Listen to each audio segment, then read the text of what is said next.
Yes okay.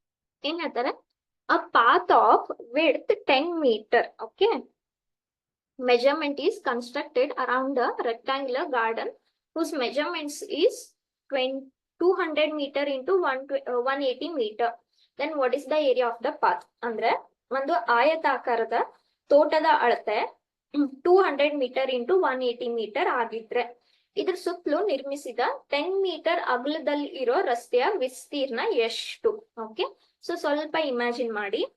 Okay, first ನಾನು ಏನ್ ತಗೊಂತೀನಿ, ಈ ಕೊಟ್ಟಿರೋ ರೆಕ್ಟಾಂಗಲ್ ಅನ್ನ ತಗೊಂತೀನಿ. ಏನಿದೆ ಕೊಟ್ಟಿರೋ ರೆಕ್ಟಾಂಗಲ್? ಲೆಂತ್ ಎಷ್ಟು ಹೇಳ್ತಾರೆ? 200 ಮೀಟರ್ಸ್ ಅಂತ ಹೇಳ್ತಾರೆ.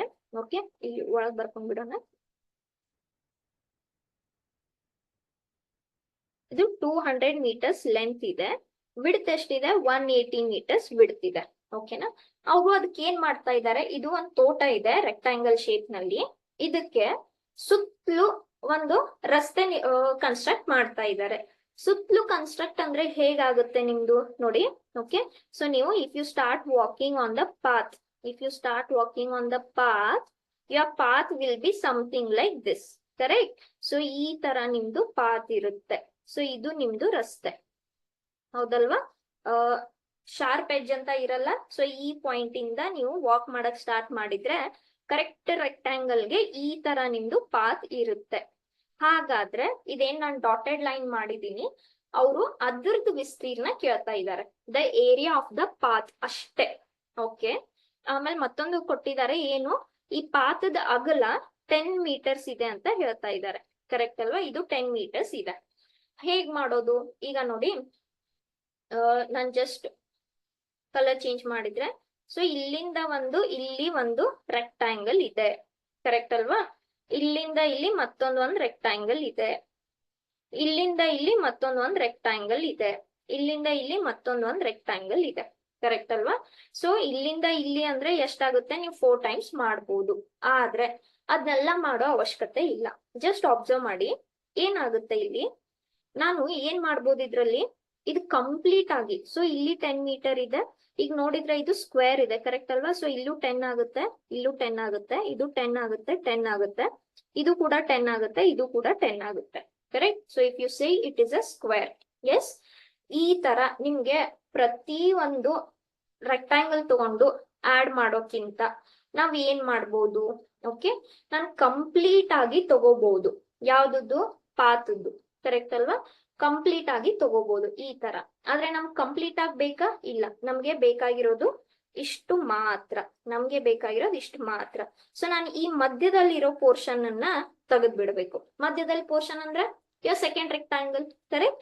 So what we will do here is, we will find the area of first rectangle minus the inside rectangle. It will give you the area of the path. Okay, so one by one.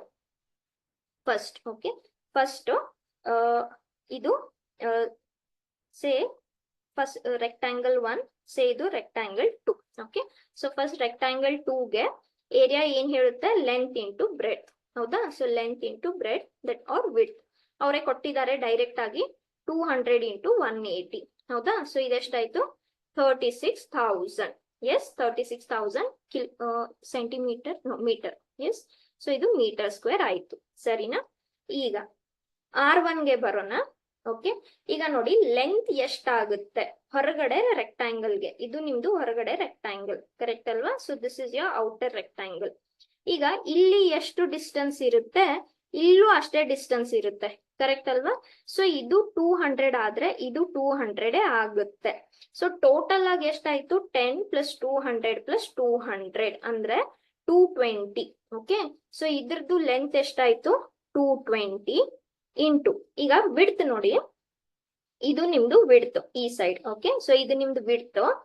ಇಲ್ಲಿಂದ ಇಲ್ಲಿ ಇದು ಎಷ್ಟಿದೆ? 180 ಇದೆ. ಇಲ್ಲಿ 180 ಇದ್ರೆ ಇಲ್ಲೂ ಕೂಡ 180ನೇ ಇರುತ್ತೆ, ಕರೆಕ್ಟ್ ಅಲ್ವಾ? ಸೊ ಫಸ್ಟ್ ಇಲ್ಲಿ ಇದು 200, so this will also be 200. So ಇದು ಕೂಡ 200 ಇರುತ್ತೆ. Yes, okay. ನೆಕ್ಸ್ಟ್ ಇಲ್ಲಿ ವಿಡ್ತ್ 180 ಇದೆ. ಇಲ್ಲಿಂದ ಇಲ್ಲಿ ಎಷ್ಟಿದೆ? ಇದು ಕೂಡ ಸೇಮ್ನೇ ಇರುತ್ತೆ, ಕರೆಕ್ಟ್ ಅಲ್ವಾ? ಸೊ ಈಗ ಇಲ್ಲಿಂದ ಇಲ್ಲಿ ವಿಡ್ತ್ ಎಷ್ಟಾಗುತ್ತೆ? 180 ಪ್ಲಸ್ 10 ಪ್ಲಸ್ 10 ಅಂದ್ರೆ 180 ಪ್ಲಸ್ 10 ಪ್ಲಸ್ 10 ಅಂದ್ರೆ ಎಷ್ಟಾಯ್ತು? 200. Now this is how much?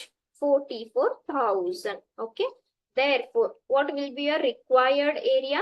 Required area is ಹೊರಗಡೆ rectangle, area of this rectangle R1 minus area of R2. Correct? So ಇದೆಷ್ಟಾಗುತ್ತೆ 44,000 minus 36,000. Okay, which is 8,000. So ನಿಮ್ದು ಬರೀ ಪಾತದ ಏರಿಯಾ ಎಷ್ಟಾಯ್ತು? 8,000 metre square. Okay, ಯಾವ option correct ಇದಕ್ಕೆ? Option A. Yes.